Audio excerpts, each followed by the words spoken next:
कांग्रेस के समय में तो उनको तो ये मजा आता था कि मुसलमानों को वोट बैंक बनाकर रखो, आदिवासियों को, शेड्यूल कास्ट ओबीसी को वोट बैंक बनाकर रखो। उत्थान तो नहीं हुआ ना, जो भी हो रहा आज हो रहा है, वो मजाक उड़ाते थे। ये जो वक्फ अमेंडमेंट बिल के खिलाफ में कांग्रेस और उसके कुछ साथी और जाकिर नाइक जैसे लोग जो उकसा रहे हैं, भड़का रहे हैं, गुमराह कर रहे हैं, और ये गली गली में घूम करके माइक ले करके बजा बजा करके जो झूठ बात फैला रहे हैं, ये ठीक नहीं है। हम तो गरीब मुसलमानों के लिए और आम मुसलमानों के लिए, महिला है, मुसलमान बच्चे हैं, मुसलमानों में जो कमजोर वर्ग है, उनके हित में हम तो काम करेंगे। कांग्रेस तो मुसलमानों को वोट बैंक देखता है और मुसलमानों को जैसे बाकी लोगों को गरीब बनाया, मुसलमानों को भी कांग्रेस पार्टी ने वोट बैंक बना करके गरीबी के अंदर में झोंक के रखा हुआ है। कांग्रेस के बारे में मैं एक मजेदार बात बताता हूं। कांग्रेस को देश का समझ नहीं है। मोदी जी जैसे अगर कांग्रेस भी सोचता तो विकसित भारत तो पहले बन जाते। दुनिया का गरीब राष्ट्रों में से इंडिया नहीं होते, और दुनिया का जितना गरीब है उनमें से 40% भारतीय नहीं होते। अगर कांग्रेस का सोच मोदी जी जैसे होता तो आज कुछ और होते। तो उनका टारगेट नहीं था, सोच नहीं था। मोदी जी ने टारगेट रखा कि अमृत काल के समय में ही भारत को विकसित राष्ट्र बनाना है, 2047 में विकसित राष्ट्र बनाना है, टारगेट है। फिर डिजिटल इंडिया, किस तरीके से हर एक भारतीय को जोड़ते हुए उस लक्ष्य को प्राप्त करने में हम टीम इंडिया के रूप में काम करेंगे। कांग्रेस को तो ये समझ में नहीं है। उनके रक्षा मंत्री ने कह दिया था कि कांग्रेस की सरकार का पॉलिसी ये है कि बॉर्डर एरिया में रास्ता नहीं बनाना, ब्रिज नहीं बनाना। ये तो कांग्रेस का सोच है। और जो उस समय 47 में भारत के साथ में कौन खड़े थे? भारत के बराबर में Singapore, Malaysia, Philippines, Thailand, China, Korea, हम सब बराबर थे। आज वो कहां पहुंच गए हैं? आज भारत बराबर में आने में अब कुछ समय ही लगेंगे। मोदी जी के नेतृत्व में हम उसके बराबर जाने वाले हैं, उससे भी आगे जाने का हम सोच रहे हैं। लेकिन कांग्रेस के समय में हमको सबसे गरीब राष्ट्र बना के रखा। और कांग्रेस के समय में तो उनको तो ये मजा आता था कि मुसलमानों को वोट बैंक बना कर रखो, आदिवासियों को, शेड्यूल कास्ट ओबीसी को वोट बैंक बना कर रखो।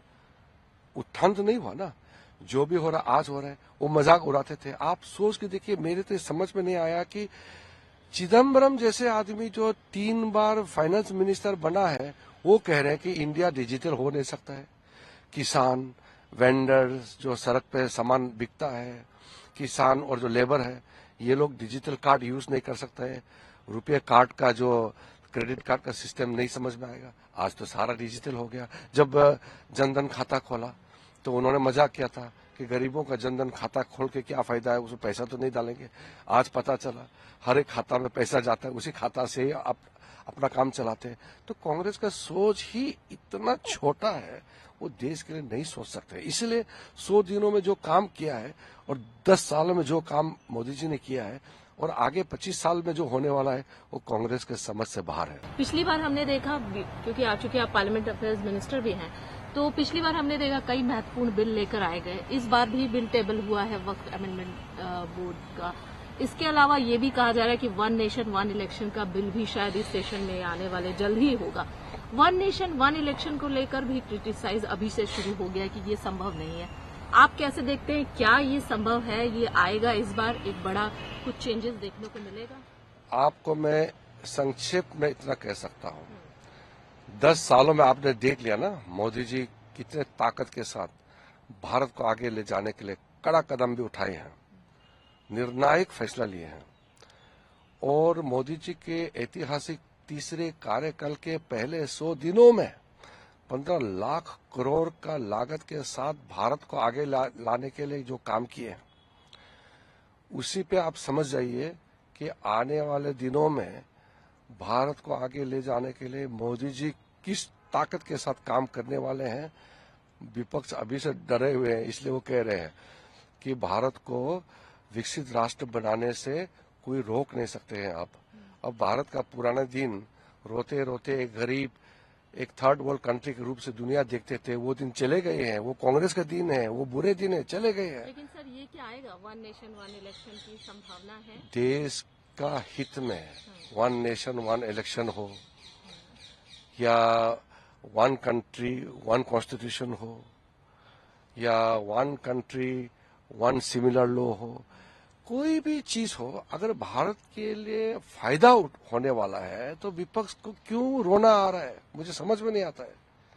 भारत के फैसले, भारत का भाग्य का फैसला भारत का जनता करेंगे और भारत के जनता ने ये फैसला करके मोदी जी को सौंपा है कि मोदी जी देश को आगे ले जाएंगे।